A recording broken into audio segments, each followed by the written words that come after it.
Hello and yes, welcome to another review with me, Rockboy680. Today I'm going to be going over Cream, Wheels of Fire.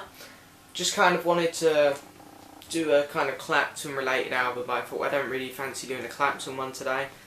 What else can I do? Cream. So I just got this the other day. This will be in my next vinyl update, and I will be showing, I'll probably just do a video on this. I got the Cream vinyl box set, which is really cool. So so far I've only got through Disraeli Gears and Wheels of Fire. I've got in a bit of a funny order, to be honest, but anyway, there we go. And yeah, I just thought I'd put my opinion out there on this album.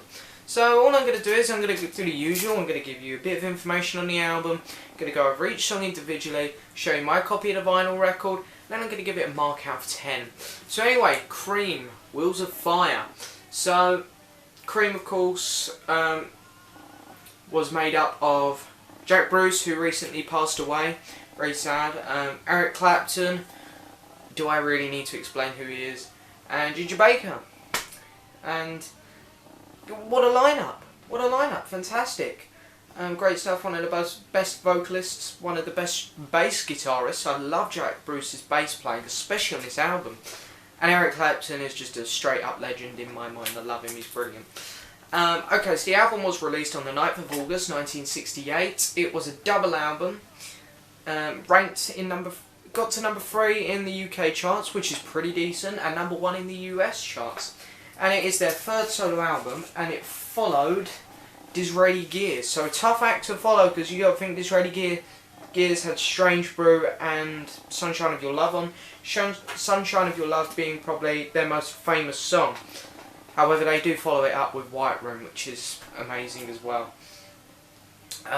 So yeah, so far that Cream's career have been going really well. So you know, it must always be daunting for these artists when they put out an album like, you know, Fresh Cream is just brilliant, Disraeli Gears is a masterpiece, and they got to follow that up. So this album does follow it up pretty well, if I'm being honest. So let's go through the track. So it opens with my favourite Cream song on. My favourite song on the album, White Room. White Room is just a brilliant opener. I love the drums for a start in the intro. Very catchy vocals, just brilliant. The tune is just nailed it. I really like the lyrics. The lyrics are actually pretty fun. The chorus is great, and the best thing about the song in my mind is that guitar work. It sounds so sloppy and messy, but it's so good. It fits the song so well. It's just such a fun song. Nothing bad to say about the song, it's just a 10 out of 10 song. So the next track up is Sitting on Top of the World. Sitting on Top of the World, I love the guitar work. Very, very catchy. The vocals do take a minute or two to come in, but when they come in, nailed it again. It's just it's another really good song. You know, I think they placed the songs in this album well as well, because that's a very important thing with albums, I find, the placement of each song. And, you know, I think the placement on side 1 is just perfect. Next track up is Passing the Time. Passing the Time is actually fantastic. Probably my second favourite on the album. First of all, it opens up with a little bit of a, well, heavy-ish tune. And I love the vocal performance where you can hear the band members in the background. It's quite quiet, but you can hear them. They're going, ah, you know, you guys know what I'm talking about. And it sounds really good. It sounds really good. It's a really cool tune. All of a sudden, boom, the song really slows down. It goes into like a kind of little bit of like a, I don't know, I wouldn't say nursery kind of tune, but I don't know. It just really slows down into like a bit of an old-fashioned kind of beat, and I love it. It sounds so good, so fun. And then of course it goes heavy again because it's Cream. You know, you get about a minute and a half of it being slow, and then you get another minute of it being fast, and it goes back to the slow. It's great. Really, really good song. And then next track up, As You Said. Nice opening. I really like the opening to it. The vocals are great. Very, very interesting song, I think. Very catchy tune again. So that's side 1 of the first record. So all I have to say about side 1 is easily a 10 out of 10. However, Side 2 maybe lets it down a little, just a little bit. I mean, and side 2 is pretty damn good as well. So first track up on side 2 is where are we with Pressed Rat and Warthog. So very very unusual title there for a song. Not a very good opener. See, this is what I mean by the placement of songs. Which I was planning to come back to, because side 1, as I said, the placement of songs is brilliant. Side 2, this is where the placement of songs goes a little bit wrong. This song should not have opened side 2. It's quite an interesting song. I'm not going to say it's bad or anything, but it is not worthy of an opener in my mind. I don't think it should have opened side 2. But anyway, okay, so the song is quite an interesting song, and it would have worked really well as an instrumental. However, they've decided to put someone telling a story over the top, which I quite like because it's fun, creative, and different. And you know, I do actually admit I quite enjoyed it when I listened to it. It's a fun song. The tune is just great. The actual beat they've got going on is really fun. The story itself is a bit unusual, a bit difficult to follow at first, but you know, the second time I listened to it anyway, I kind of got it, and I was a bit like, okay. However, it's not a good opener. Next track up is Politician. Bit of a... I actually, when I was listening to this, my dad came in my room and my dad kind of goes, "What's this shit?" And I said to him, "It's Cream, my new Cream vinyl box set." And I actually remember using this word to him. I said, "It's a bit of a creepy tune, this one," because I was on the track Politician. So, yeah, it is a bit of a... I'm going to come back to that and say, yeah, it's a little bit of a creepy tune, I guess. But anyway, the vocals are great. Very interesting song, again, I'd say. I actually really like the lyrics on this one. They're a bit unusual in places, but I really like the lyrics. Really good. Next track up, Those Were the Days. Not the Mary Hopkins one. This is probably just as good, if not better. Really nice song. You know, it's a really good lyrics. You know, I just think it's a pretty solid song. Vocals, chorus, guitar work, of course, the drums. You know, on all the tracks, the bass work is great because Jack Bruce is just brilliant.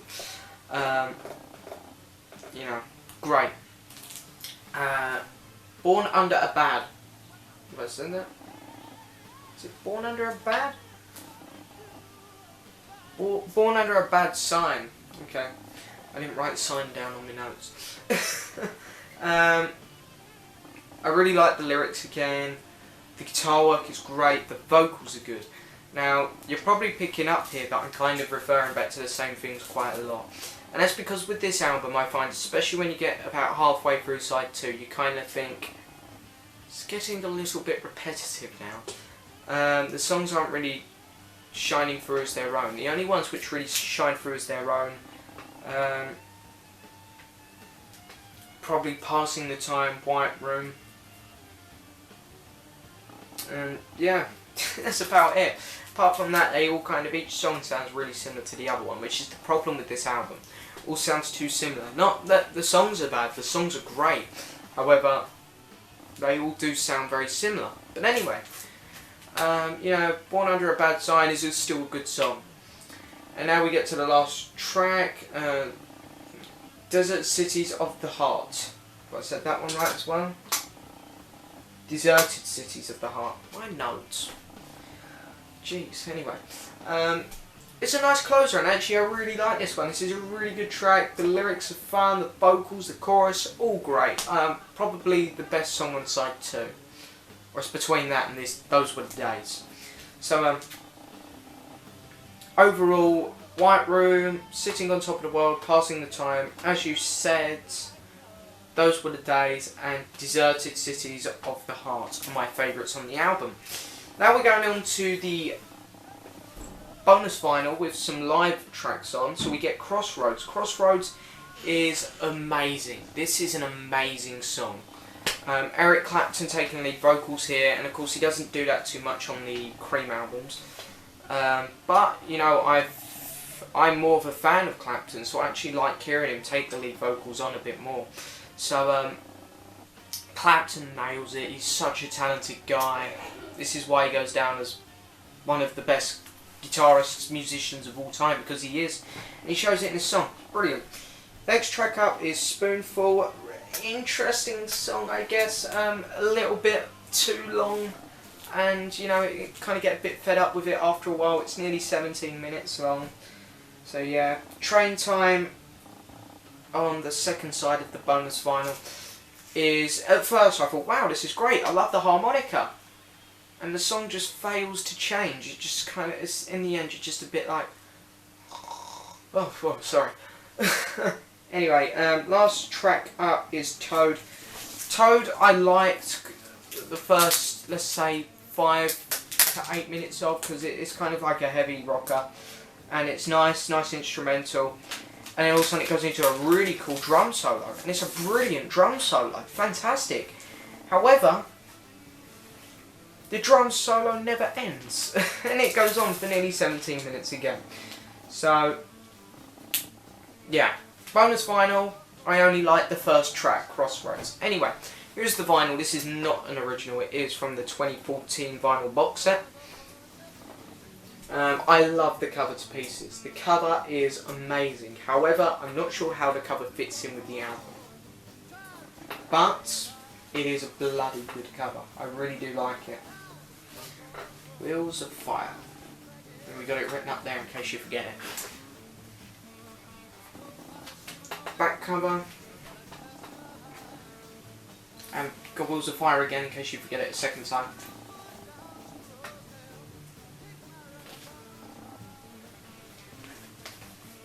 And then here is the gatefold. I do really like the gatefold. You've got a lot of interesting stuff there about so each songs. You know, it tells you who's doing what. You know, vocals, Eric Clapton, blah blah blah blah blah. You know, yeah, really interesting. And then we go on to the vinyl record itself, and it's in a black sleeve on Polydor. And these are brand new, so there's obviously going to be no marks on them. But yeah, overall this is a really, really solid, good album. However, it does get a bit repetitive. And, you know, when giving these albums a mark, I have to take in that album as a whole. So everything on it. Because if I was just judging the actual studio tracks, it would be a 9 out of 10. So if you want to go just by studio tracks, 9 out of 10. Including the live tracks, Crossroads is amazing. That will take it up to a 9.5. However, the other 3 are kind of pointless, kind of boring. So that takes it down again, and I'm going to give this album an 8.5. 8.5, you know, if you just want to go with the studio tracks, 9 out of 10. So you pick what score you want to give it. It is a great album. It is a brilliant, brilliant album. I love it to pieces. One of the best double albums. And 1968 seemed to be the year for double albums. White Album, Tommy, Wheels of Fire. Yeah, great. One of my favourite double albums, one of my favourite Cream albums, one of my favourite 60s albums. It is a great album. It is a great time. If you haven't listened to it yet, if you haven't checked it out, do it. Just do it. I don't need to say any more. Anyway, thank you so much for watching. Please like the video, please subscribe, and please leave a message. Thank you very much for watching. Bye.